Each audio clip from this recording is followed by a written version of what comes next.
It's time for this week's episode of Brandon Sports Talk, featuring in-depth interviews from those who are trending in the world of athletics. And now, here's the host of Brandon Sports Talk, Brandon Pate.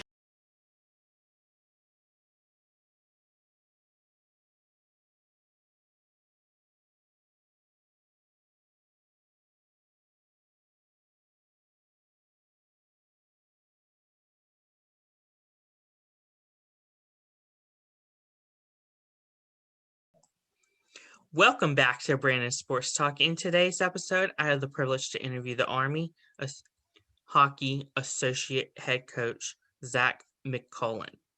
How are you doing today? Great, Brandon. Looking forward to chatting and appreciate you having me on today. Can you talk about your coaching experience and how you got started? Yeah, so my coaching experience extends to West Point. This is the only place I've coached, and I've been here 7 years now. And I came back to West Point.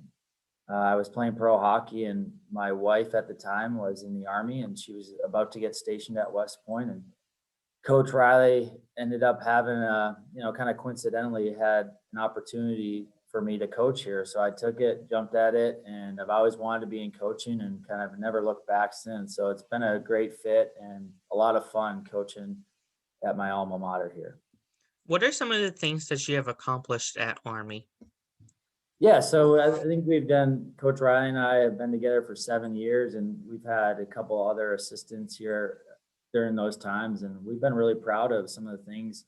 For instance, last year's senior class, I think they were the only senior class to finish inside the top 4 of Atlantic hockey 3 times. And so there was a lot of consistency, and we feel like our program's at a level now where we can be considered on the national conversation. And that's what we want. We want to continue to push this program to get better. And Coach Riley has a great vision. So we're proud of that, but we're also proud of the fact that we continue to produce good young men for the Army that will go out and be great officers and go out and be great business people someday, or some of them might be general officers. So we're definitely proud of the guys that our program continues to produce. What was your experience like playing for Army in college? So it was an unbelievable experience, and I look back, and it was 10 years ago I graduated, or 11 years ago now, and West Point was really the only Division I school that took a chance on me, and I just loved everything about it. I stepped on campus, and I was like, wow, I don't know how I could turn down a place like West Point, just from the campus to the academics to the athletic facilities, and then you meet the people, and they're just unbelievable, and it's truly a special and unique place. And so I had a great experience here. It was the best decision of my life. I loved all 4 years of it. For sure, it was a challenge, but I know that anything that's worthwhile is going to be challenging, and West Point was certainly that. And the day I graduated was one of the better days of my life. So I look back on it, and it was just an amazing experience. What was your time like playing in the NHL? So I had the opportunity to play pro for 3 years, and I was in the American League mostly, and it was a great opportunity. Boston Bruins had taken a chance on me, and I played in their minor league system for a year, and then I moved over to the Calgary Flames system for 2 years, and it was a great experience. Like playing with guys that have played a long time in the NHL, or guys that would go on to play and are still playing in the NHL, and just playing with that caliber of player is a great experience. And we all dream about playing college hockey someday, and then maybe someday playing pro. So just to have that chance to play Division I hockey and then try to fulfill my dream of being a full-time NHLer was something that I'll never forget. Obviously, I think we all wish our hockey careers were a little longer playing wise, but now that I'm coaching, it definitely helped me get into coaching, which is great. Can you talk about, of course, the process of, I know that Army and Navy and Air Force, they're all the same, where you have to serve your country after you play, but then again, right, if you make it into the professional league, you get a pass and then you can serve. What was that like for you? Yeah, so the situation's a little different now, but yeah, we're kind of all in the same boat in that sense. All our most of our athletes have the dream of playing at the highest level, right? I mean, that's what gets them to this level. And so now Army, Navy, and Air Force have kind of made a rule that if you're good enough, there potentially could be opportunities. It's not going to be for everybody, but if you're good enough to play in Major League Baseball or the NFL or Major League Soccer or the NHL, in our case, West Point, Air Force, and Navy, they're going to try to give you that opportunity. So one of our guys last year, our assistant captain, Dom Franco, is currently in the American Hockey League for the Rochester Americans, and Parker Gahagan is with the Colorado Eagles. So we're really fortunate that those guys get the opportunity to play. But the other guys that were great players here that maybe aren't playing, they have a great opportunity to serve in the Army too. So it's kind of the best of both worlds here at Army. Of course, whenever your playing career was over with the NHL, did you go straight into coaching, or did you have to serve our country and then go into coaching? So my experience is a little bit different than the like Dom and Parker, that the guys I just spoke about. But what I did was I served 2.5 years on active duty, and then the Army gave me the opportunity to go play hockey. So I kind of did my service, my required service on the front end, and then was in the reserves for the remaining time. And now what guys will do is they'll go play, and they'll kind of, as they go, they'll see how much service they're able to chip away at. And if they decide to stop playing, maybe they'll go back and serve. And that's kind of the plan right now. It's a brand new rule, and I think the Army is still trying to figure it out a little bit, but obviously a great opportunity for some of our athletes at the academy to pursue their dream. How has your NHL experience helped you to become the coach that you are? I think just being around that level of coaching, the level of athlete, you see their level of professionalism. It's a totally different level than college, for sure. Even in the American League where I was, the preparation, the details, everything, the commitment to your body on and off the ice. So I've tried to take some of that stuff and apply it to our team, and hopefully it helps. At the end of the day, the athlete's in charge of his career, so they can take advantage of it if they want. Some guys do, some guys don't. We're fortunate here that we feel like we have a very coachable team, and a team that they're like sponges. They want to absorb everything, and they're totally committed to becoming a good hockey player and a good team. So hopefully that experience has helped Coach Riley, improve the program a little bit by a little bit. Can you talk about, of course, your playing time with the Boston Bruins and putting on that jersey for the first time? Yeah, so I never played in the NHL. I was with them through training camp and then played in the American League. But great organization. Everybody, as soon as I got in the organization, everybody was extremely professional. They cared about you as a person, not just as a player. So what I mean by that is they got to know, my wife, what I was into. And so that, they just kind of really set the tone and you can see why the organization like that is successful, is because they're invested in the person more than just the player. So it was a great experience. They treated me super well. They're the ones that gave me a chance.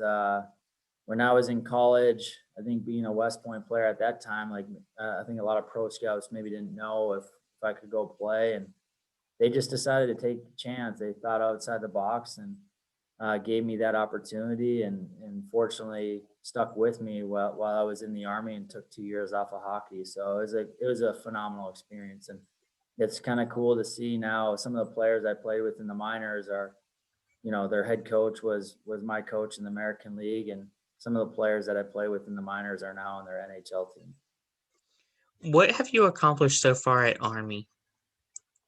So Coach Ryan, I think we're really proud of some of the things we've accomplished. This year we're having a great year, and we have to keep it going.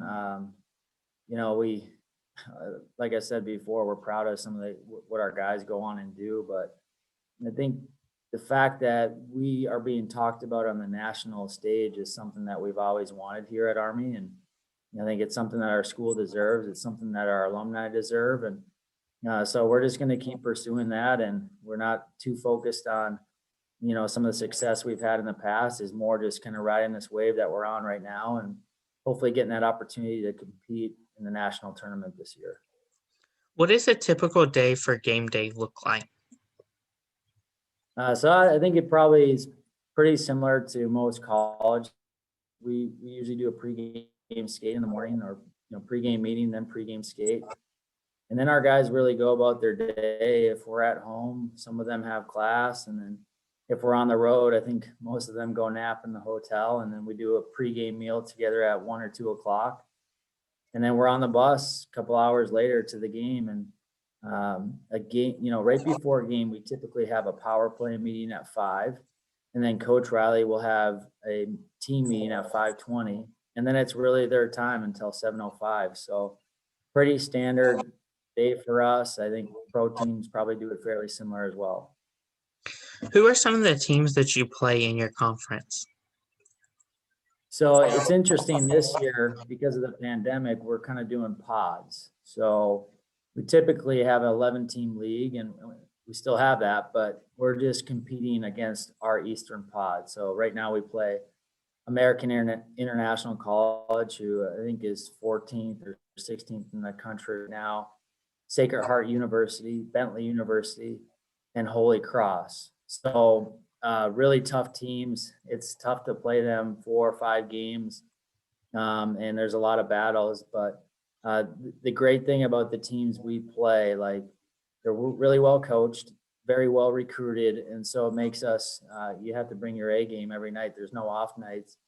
And then we've actually been able to play Long Island University, which is a brand new team this year, coached by Brett Riley. So he's done a pretty amazing job for a first-year program to put a good team on. And if they were in our league, they would be right in the middle of the pack. So he's done a good job. So it's another 4 games. We're supposed to play them 2 more times here that will challenge our guys. Can you talk about, of course, playing teams like Air Force and Navy? Yeah, so we don't play Navy. They don't have a Division I team. Who knows? That may come in the future. But Air Force is a special rivalry. We have a common bond with those guys. They go on and serve their country as well. But you certainly remember every one of those games, and I think that when you have that, it's like a brother, 2 brothers growing up, and they're fighting. But if at the end of the day you got their back. So I remember all 9 games I played against them. I think all our guys remember every game they played against Air Force, and I know their guys would say the same thing. And it's a really special rivalry to be a part of. It's pretty cool. At the end of the series every year, you play each alma mater for the schools, and then the seniors stand on the red line together as kind of their last send off as in the Army Air Force rivalry. That's so amazing. Can you talk about, of course, what the recruitment process looks like for prospective student athletes? Yeah, so it's challenging, and I'll say it right away. West Point's not for everybody, and if it was, it certainly wouldn't be West Point. So we have some challenges, but it's really more of an opportunity. Like when you look at the academics and the fact that we can only recruit Americans, it really gives us focus in our recruiting. So we're able to, we just are able to recruit the cream of the crop, and that's what we love about West Point. So there are some of the challenges might be the medical. We have to get guys through the medical and the physical, which are unique probably only to the 3 service academies that have Division I sports. So it's a challenge, but at the end of the day, I think when recruits come on campus or when they're able to do their homework on West Point, it's an absolute no-brainer. It's a life-changing decision. You come to West Point and kind of the world's your oyster. You can do whatever you want, and the alumni network, the brotherhood, the sisterhood here will set you up for the rest of your life. What does the official visit look like for a hockey team? So the way we typically do them, and we can't do them this year because of the pandemic, but the way we typically do them is try to bring in the recruit with their parents. So they'll get on campus, and we'll take them to breakfast when they get in, and then they'll usually go to a class with our guys. They'll meet with our head officer representative, who is an instructor here at the academy. And then we'll take them around the athletic facilities. So we really just want to get to know them, get to know their parents, and see what they're all about. And the reason why we like to do official visits is because West Point sells itself. It's hard to walk onto this campus and not be in awe. And so that's the most important thing. It's like one of those things where we can kind of just stay out of the way and let them meet our players, let them meet our instructors, and West Point's going to sell itself. Of course, on the official visit, I know that it would be hard for them to try on the jerseys, but do they at least get to look at the jerseys and see like what kind of colors they would be wearing on a typical game day? Yeah, absolutely. Great question. I think that I think we have one of the best uniforms in all of college sports. Our black uniforms are unreal. So we definitely showcase those to our recruits, and I think most of them like it. Do they get to try on it, or do they just get to look at it because you have to put on so many pieces? Yeah, we usually just have them look at it, and I don't, hockey players are fairly particular, so we wouldn't want them to wear someone else's gear or jersey and ruin their superstition. What advice would you give upcoming hockey players looking to play at college and make it into the NHL? Well, I think for the young high school athletes is just make sure you do well in school. I mean, there's 61 college hockey programs, and it's tough to play Division I hockey. And so, if you do well in school, you kind of give yourself access to all 61 teams. Whereas if you don't, that window or the number of teams gets a lot smaller. So that's number one. And then number two is just you got to stay committed. You got to work hard, and everybody's development is going to be different. When I was 15 years old, I think I was listed on my high school hockey team as 5'5", 120 pounds, and now I'm 6'2". So, you can't compare yourself to others. You just have to stick with your own process. You have to outwork people and stay in it and stay competitive. And those are the guys that end up playing Division I hockey. And I know those are the guys that end up playing pro hockey. And you could go down our roster, all 30 guys. They had some points in their careers where they probably doubted themselves, but they stuck with it. And they weren't worried about what other people were doing. They just decide I'm going to outwork that person and they continue to go to the next level. So that's the advice I'd have. What advice would you give college players looking to make it into the NHL? Same, like you don't get focused on what that contract's going to be like. Don't get focused on your pro career. Focus on your team and getting yourself better. And if you do that, the rest will take care of itself. I think there are too many college athletes that probably are a little bit too focused on the pro career. We don't have that problem necessarily here. Our guys are pretty committed to what they're doing here, but if you just improve yourself daily, that's how you're going to set yourself up to have a pro career. That's wonderful advice. What advice would you give upcoming coaches looking to get started? I think this is a tough profession to get in, and I was really lucky to have a guy like Brian Riley looking out for me and kind of just pushing me along and mentoring me. I mean, not everybody is fortunate as I am. So what I would say is just try to get connected and network and get to know people and put yourself out there and like, don't be afraid of failing. I think we're all afraid of that in some sense, but to be a coach, to be a player, you're going to have to fail a little bit if you want to succeed. That's great advice. Where can my listeners find you at on social media along with the Army's hockey program at? So I believe our Twitter handle is at ArmyWP_hockey. And mine is at Zach McKelvie. So I'm not too active on Twitter, although I have tried to be a little more engaged in social media recently. So, but our Army hockey Twitter handle is a great resource to follow our team. I think we have an Instagram one as well as our website. And then Coach Riley he's pretty active with Twitter, and he tweets a lot of stuff about our team and about our athletic program here at West Point. So he's a great follow as well. Thank you again, Zach, for your interview, and best of luck in this upcoming season. Thanks, Brandon. I appreciate your time and appreciate all you're doing for the sports world right now. Thank you. You can find Brandon Sports Talk on Facebook at Brandon Sports Talk, Instagram at Brandon Sports Talk, Twitter at Talk_Brandon, and you can find me on YouTube at Brandon Sports Talk. Don't forget to like, comment, and subscribe. Thank you again, Zach, for your interview, and best of luck. Thanks. You've been watching Brandon Sports Talk. Please feel free to like, share, and subscribe to Brandon Sports Talk on social media and on YouTube.